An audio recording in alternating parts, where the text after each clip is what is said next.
It wasn't an easy week. The main event was G20 summit, but starting the first day of the summit, November 15, Russia within 6 days launched the largest massive missile strikes on almost all big cities of Ukraine.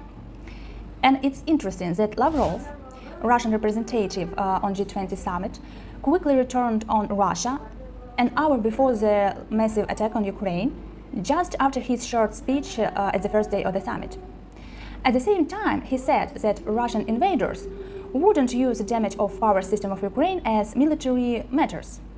But of course he lied, again, as all Russians do.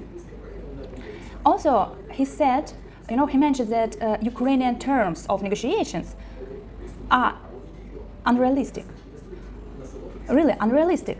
Unrealistic that Russia should withdraw their troops from the territory of another independent country, from Ukraine.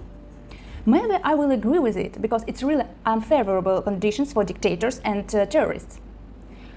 But G20 members adopted a declaration demanding the complete, unconditional withdrawal of Russia from Ukraine.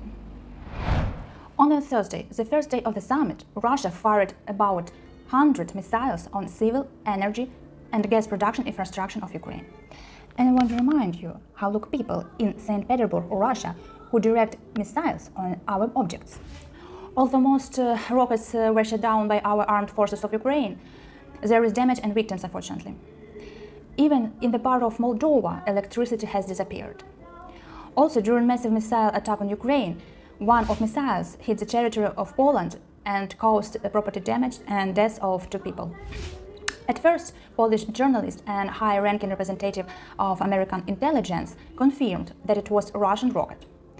Then NATO, United States and Poland has conducted an investigation. Currently, Ukrainian experts are also involved. The United States conclusion is quite strange. As reason is Ukrainian air defense that tried to shut down the Russian rockets.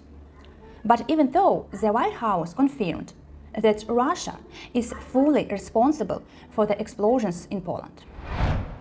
Due to aforementioned attacks by Russian invaders, Melnitsky nuclear power plant stopped both power units, and Rivne nuclear power plants one of the 4.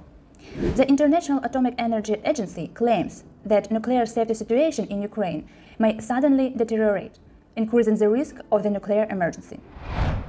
Talking mustache of Kremlin, Peskov, said that Russia is forcing Zelensky, president of Ukraine, to negotiate with its strikes on critical infrastructure of Ukraine.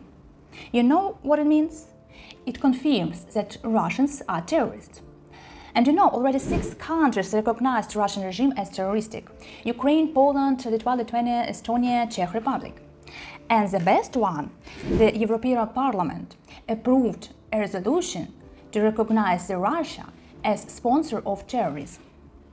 They plan to discuss and vote about it on November 21-24. Trap Aggressor Project investigators examined some details from Iranian drone and found components from more than 30 European and American companies. Meanwhile, Belarus plans to establish the production of projectiles with the help of Iran. In the regard, Belarus plans to visit Iran on November 20. What is it? Somebody knocks from the bottom. You ask who? It's Hungary. Hungary that announced the development of its partnership with Iran. At the same time, Hungary always blocked the decision regarding aid to Ukraine. Well, the enemy of civilized world really are visible to the naked eye and even don't hide. European Union, you have the evil like this on your midst. Maybe it's time to kick it out. And of course, some great news for us. Israel purchased strategical equipment for Ukraine worth $1 million and allowed NATO countries to supply Ukraine with their weapons, including optical electronic equipment and fire control system. And of course, about justice.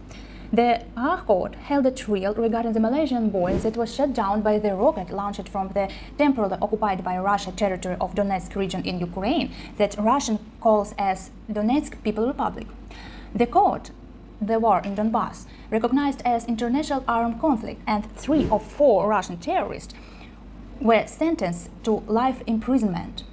But at the same time, we shouldn't forget that it's necessary to punish those who order this murder.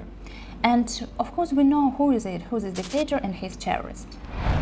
It was the main for the week, and I hope that everyone has already understood, especially for last week, that Russia is a state that can fight only with civilian, peaceful people, not with military. Taking into account that Russia tried to freeze Ukraine, hitting the energy and gas production infrastructure. Well, glory to our defenders, our cyborgs.